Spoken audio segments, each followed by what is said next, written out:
Joining us now to break down the races is UNLV Assistant Professor of Political Science, Dr. Rebecca Gill. Dr. Gill, thanks for being here.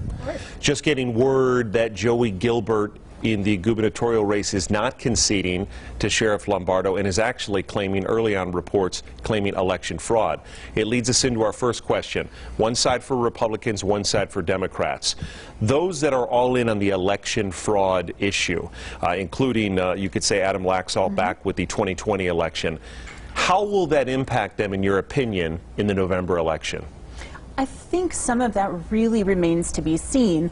As you know, the January 6th Select Committee in Congress is holding their hearings now, and I don't think we really know exactly how that is going to land and what taste that's going to leave in voters' mouths.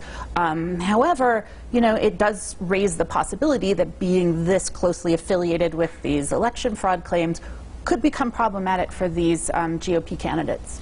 Possibly problematic for GOP candidates. Let's go to the other side of the coin. What could be problematic for Democratic candidates? The inflation issues, the gas prices, the food prices.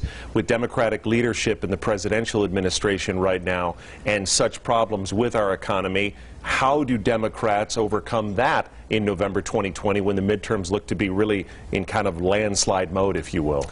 Yes, and this is typical even when we don't have these other kinds of problems. I mean, the fundamentals show that the president's party usually doesn't do that well in the midterms.